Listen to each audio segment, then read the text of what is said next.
एक लंबे समय पहले एक गांव में सुरेश और कीर्तना नामक पति पत्नी रहते थे। उनके गीतिका नामक एक सुंदर सी बेटी थी। सुरेश हमेशा सबके सामने बेवजह गर्व से पेश आता था। एक दिन शाम के समय में कीर्तना उनके घर पे वड़ा पाव बनाती है। कीर्तना, तुम्हारे हाथ का ये वड़ा पाव सच में बहुत स्वादिष्ट है।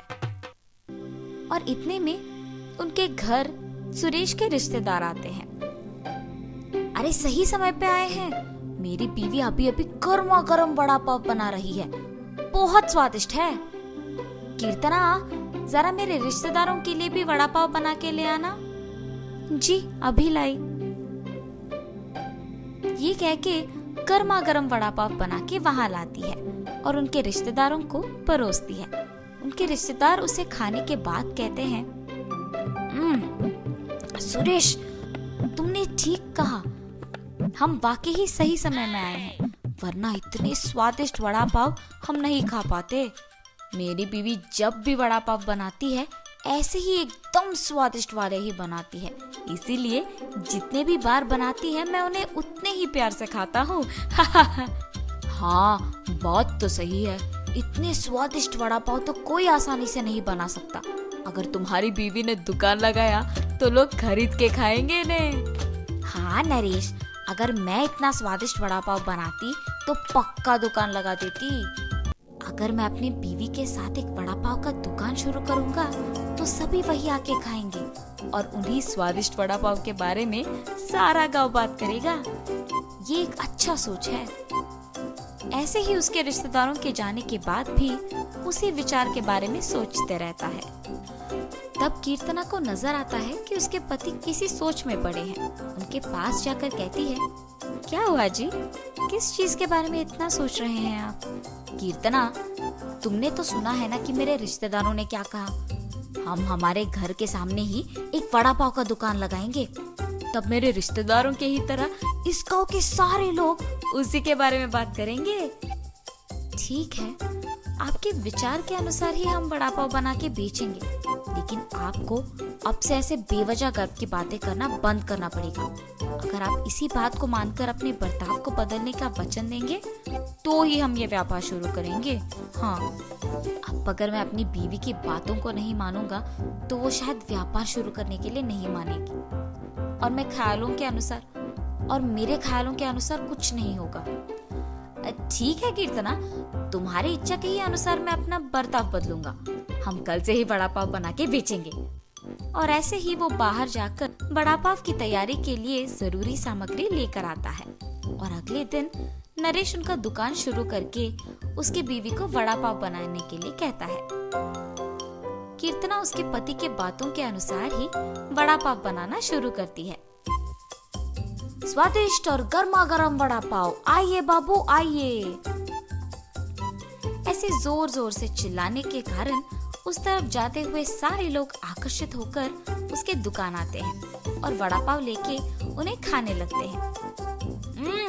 सुरेश, वड़ा पाव तो बहुत गर्म और स्वादिष्ट है।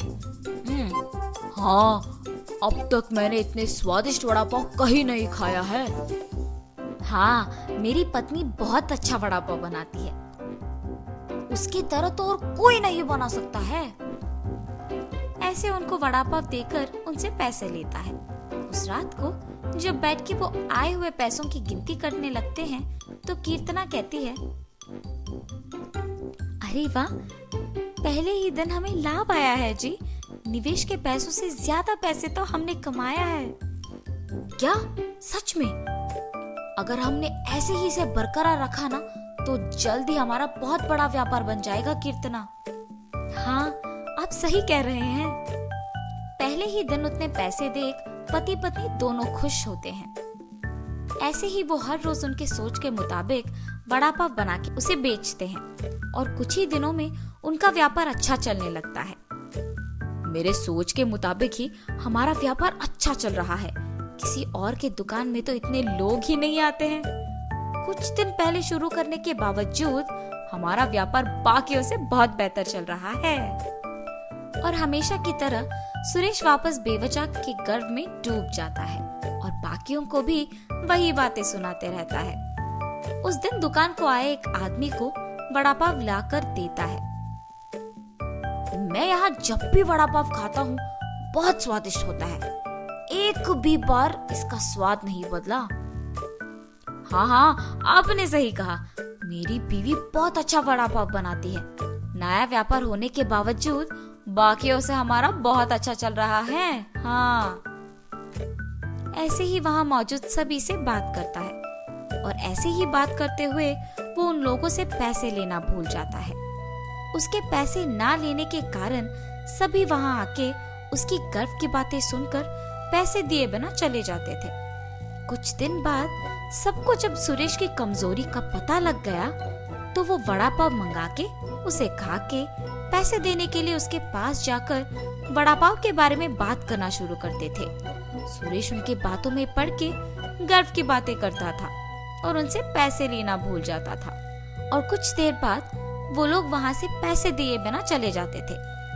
सुरेश के इस बर्ताव के कारण उनके व्यापार में नुकसान होता है और अचानक उनके सपने टूट जाने पर पति पत्नी दोनों बहुत निराश होते हैं। कीर्तना, मुझे माफ करो, इस सब का कारण मैं हूँ। मेरे इस झूठे गर्व के कारण ही सबको मेरी कमजोरी का पता लग गया और उन्होंने उसका फायदा उठाया। इसीलिए हमें अब नुकसान भुगतना पड़ रहा है। ऐसे कह के बहुत दुखी होता है। आपको अपनी गलती का एहसास हो गया, बस ये काफी है। अब से हम हमारा व्यापार ढंग से चलाएंगे। ठीक है कीर्तना। और तब से पति पत्नी दोनों उनका वड़ा पाव का व्यापार बहुत अच्छे से चलाते हुए खुश रहते हैं।